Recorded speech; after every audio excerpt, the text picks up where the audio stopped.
If you receive Social Security, Retirement, SSDI, or SSI, there is something happening in Washington right now that could directly affect the size of your monthly check. Not someday. Not in some distant hypothetical future.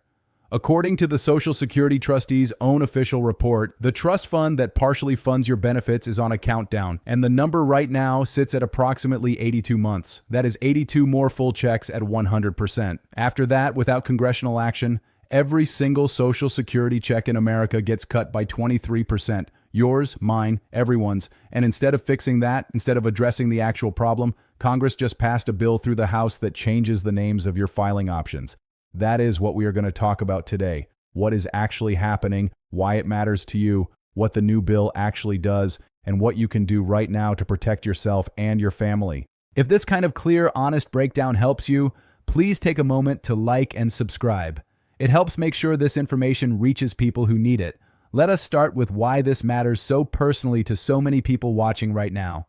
For millions of Americans, Social Security is not supplemental income. It is the income. It is the check that pays the rent. It is what covers the prescription co-pays, the grocery bill, the electric bill in January. When you spent decades working and paying into this system, and you did pay into it every single paycheck, 6.2% of every dollar you earned, you built a right to those benefits.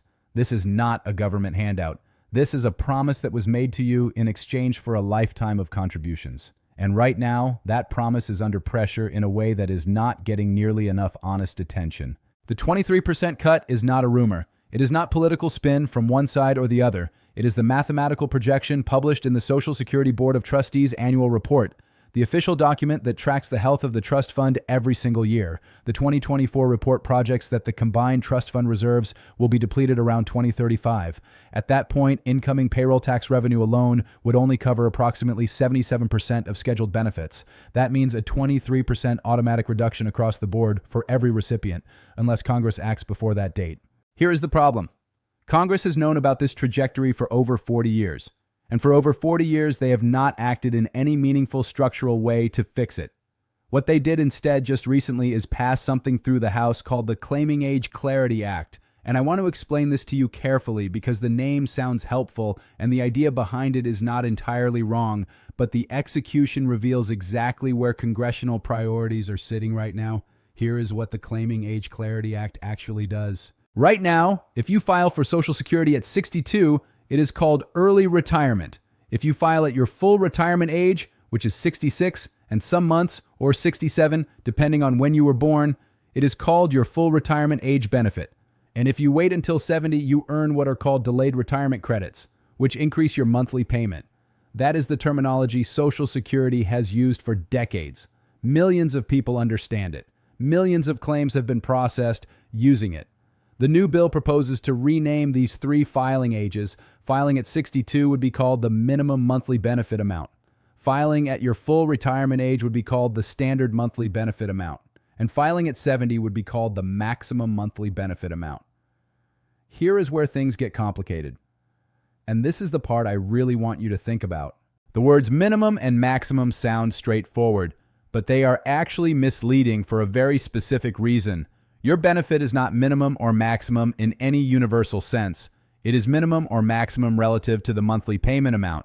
But your total lifetime benefit, the actual amount of money you receive over your entire life, depends entirely on how long you live. And none of us know that answer in advance. Think about it this way.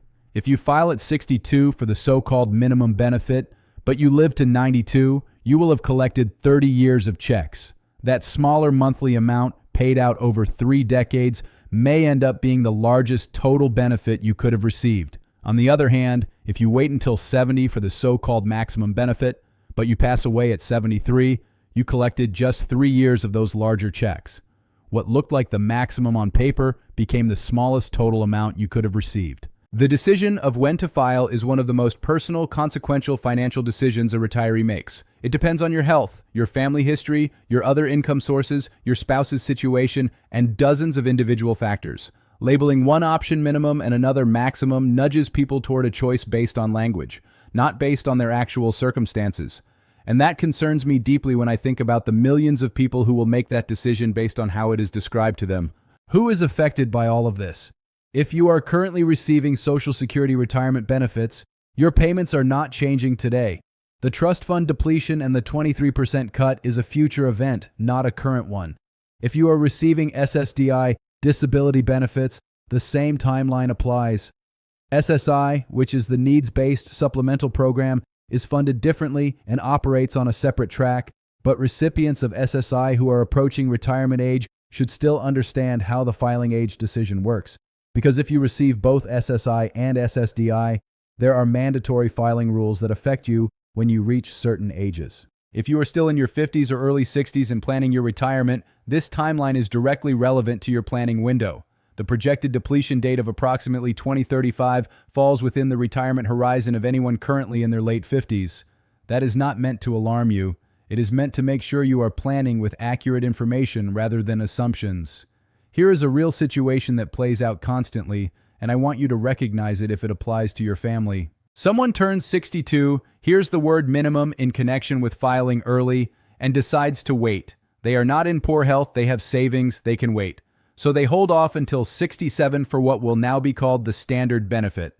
But this person has a family history of heart disease. Their father passed at 68, their mother at 71.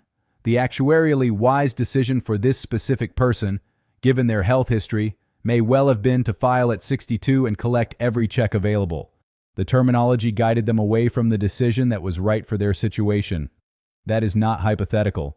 That is the kind of outcome that happens at scale when language replaces individualized guidance. The single most important thing you can do before you file at any age is get a personalized benefit estimate from the Social Security Administration based on your actual earnings record and talk through the timing decision with someone who understands your full financial and health picture. You can create a My Social Security account at ssa.gov for free and see your projected benefit amounts at different filing ages. That number, your actual number, is the only one that matters for your decision, not a label, not a name.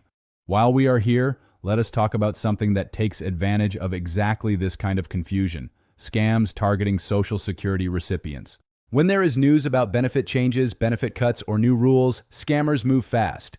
You may receive a phone call, a text message, or an email claiming that your benefits are at risk, that your account has been flagged, or that you need to verify your information immediately to avoid a reduction. The Social Security Administration does not call you out of the blue to demand information. They do not threaten immediate suspension of your benefits over the phone. They do not ask for payment in gift cards, wire transfers, or cryptocurrency. If you receive any contact like that, hang up. Do not engage. Call the official SSA number directly at 1-800-772-1213 to verify anything that concerns you. For caregivers and family members, the people most vulnerable to these scams are often older adults who are already anxious about benefit security.